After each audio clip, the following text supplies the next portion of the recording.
संसद में पर्चे फाड़े जा रहे हैं, हंगामा हो रहा है। दिल्ली में पश्चिम बंगाल की मुख्यमंत्री ममता बनर्जी दूसरे विपक्षी दलों के नेताओं के साथ पिछले 48 घंटों से मुलाकात कर रही हैं। उत्तर प्रदेश के बीजेपी सांसदों की बैठक अलग चल रही है। सारी कवायद सत्ता बचाने और सत्ता हासिल करने के लिए। इस दौड़ भाग में क्या वाकई जनता के सबसे बड़े मुद्दे बेरोजगारी की बात होती है? जहां नौकरी के लिए चुनकर भी बेरोजगार बना दिया जा रहा है, दस्तक देकर पूछना पड़ता है, बनाकर क्यों नौकरी पाने का नसीब बिगाड़ दिया जा रहा है। मध्य प्रदेश में विधानसभा का सत्र शुरू होने से पहले एक नियम बना है। कहा गया है कि विधायक पप्पू, गोदी, फेंकू, झूठा, बंटाधार, मंदबुद्धि और मामू जैसे शब्दों का इस्तेमाल सदन के भीतर नहीं कर सकते। ऐसे 200 शब्दों को असंसदीय करार दिया गया है। लेकिन काश इस बात को भी समझा जाता कि सबसे बड़ा असंसदीय, अमानवीय, असहनशील शब्द है बेरोजगारी।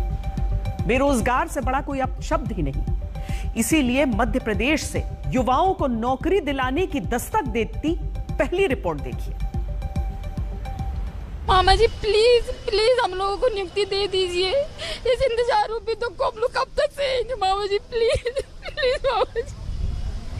मैं अभी पिछले 3 साल से इंतजार कर रही हूँ ज्वाइनिंग का, लेकिन ज्वाइनिंग नहीं हो रही है।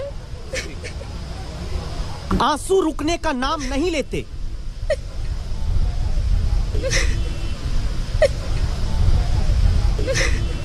साथियों ने सहारा दिया और उस पल भोपाल की झील में बढ़ते पानी की तरह बहते आंसू किसी तरह संभल गए। आज परिस्थिति ऐसी कि मैं अपने बच्चों की फीस नहीं चुका पा रही हूँ। लेकिन उस दर्द को कौन दूर करेगा जो लहू में दौड़ने लगा है। बेरोजगारी का ठप्पा लगाकर इन बेरोजगारों के शरीर के भीतर सुनिए मुख्यमंत्री जी, प्लीज प्लीज हम लोगों को नियुक्ति दे दीजिए। मैं अकेले नहीं, ऐसे हमारे और भी साथीगण है मामा जी। देखिए आप सब बैठे हैं और इस इंतजार में कि नियुक्ति हो जाए तो हम लोग अपना घर परिवार अच्छे से चलाने। सबकी आर्थिक स्थिति बहुत खराब है मामा जी। बहुत आसान होता है जनता से खुद को मामा जी कहलवाकर भावनाओं का रिश्ता बना लेना, लेकिन निभाना शायद आसान नहीं होता। आज तक संवाददाता रवीश पाल सिंह के सामने मुख्यमंत्री मामा जी को संबोधित करते हुए हाथ जोड़कर अपनी नियुक्ति का इंतजार खत्म करने की गुहार लगाती जबलपुर की आराधना झरिया के आंसू आंखों से झरझर भोपाल में क्यों बहने लगे। कभी किसी बेरोजगार से पूछिएगा आपका घर कैसे चलता है, वही नहीं आप भी रो पड़ेंगे। प्लीज प्लीज घर की स्थिति तो इतनी खराब हो चुकी है कि अब घर को चलाना ही बहुत मुश्किल हो गया है सर। अब आपको क्या बताऊं सर, मेरे घर में मेरे पति हैं, मेरे 2 बच्चे हैं, मेरी सास है।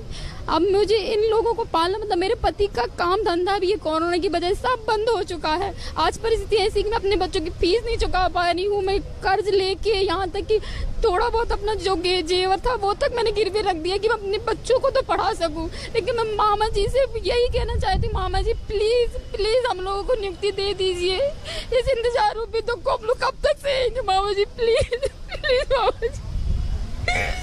हम लोगों को हम नियुक्ति दे दो मामा। हम लोग अब यहाँ पे मामा जी प्लीज हम लोगों को इंतजार रूपी दुख से छुटकारा दीजिए मामा जी। प्लीज 15 अगस्त तक हम लोग अपने स्कूल में जाएं। हम लोग भी चाहते हैं कि बच्चों को पढ़ाएं, अपने बच्चों को अच्छी शिक्षा दें। मामा जी प्लीज हम लोग को इंतजार ना कराएं। आराधना अकेली नहीं है। मुंह पर अपनी बेरोजगारी के छापे वाला मास्क लगाए बैठे ये लोग, जिस पर लिखा है मामा नियुक्ति दे दो। दावा है कि मध्य प्रदेश में ऐसे 30,000 बेरोजगार हैं जिनका चयन हो चुका है, लेकिन नियुक्ति पत्र अभी नहीं मिला। मध्य प्रदेश के चयनित शिक्षकों का इंतजार अपनी ज्वाइनिंग को लेकर के लगातार लंबा होता जा रहा है। जनवरी के बाद से लेकर अब तक कई ऐसे मौके आए हैं जब ये चयनित शिक्षक बार बार राजधानी भोपाल पहुंचते हैं।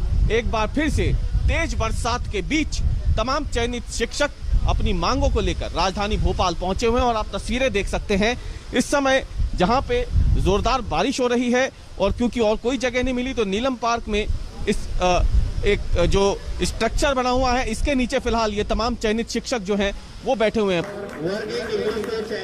अलग अलग जिलों से किराया खर्च करके भोपाल में आकर नियुक्ति दो, इंतजार से मुक्ति दो कहने वाले ये कौन है? अगर अपने बच्चों को सरकारी नौकरी का सपना दिखाते हैं तो इनके इंतजार के बारे में सुन लीजिए। वर्षों बाद 2018 में जाकर मध्य प्रदेश में शिक्षक भर्ती निकली थी।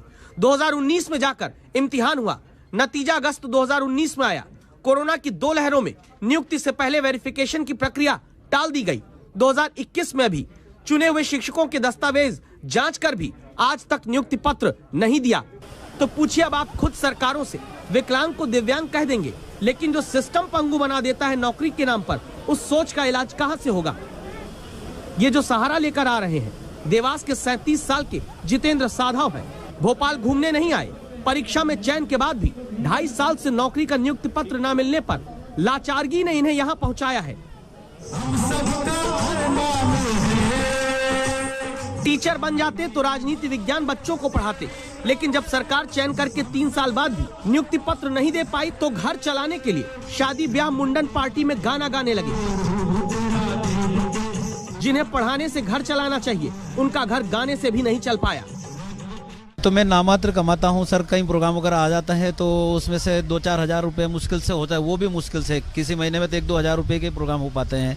अगर मेरी ज्वाइनिंग हो जाएगी तो मेरे बूढ़े माँ बाप को का क्या मैं अकेला सहारा हूँ, विकलांग भी हूँ, दिव्यांग भी हूँ, तो उन्होंने मेरे ख्वाब देखे हैं, आए दिन परेशान होते रहते हैं कि तेरी कब ज्वाइनिंग होगी, कब ज्वाइनिंग होगी। आज 37 साल का हो चुका हूँ। 37 साल की उम्र में भी बेटे बेटियां सरकारी शिक्षक पद के चयन के बाद भी बेरोजगार घूमते हो तो परिवार पर क्या बीतती होगी? तो चयन क्यों नहीं हो रहा? मुझे ऐसा लगता है कि कमलनाथ जी सरकार में चयनित हुए, इसलिए इन पर रोक लगाई जा रही है। नियुक्ति पत्र दे देंगे। नियुक्ति उनकी होने में या उनकी नियुक्ति पत्र देने में कहीं कोई दिक्कत नहीं है, बस एक कोर्ट का विषय है। वो जैसे ही हमें अनुमति मिलती है ये पूरी प्रक्रिया पूर्ण हो जाएगी। जिस राज्य में सरकार बनाने के लिए वकीलों की फौज खड़ी करके फ्लोर टेस्ट का आदेश लिया जाता हो, वहीं पर अदालत का हवाला देकर चयनित शिक्षकों को बेरोजगार बनाकर छोड़ा गया है।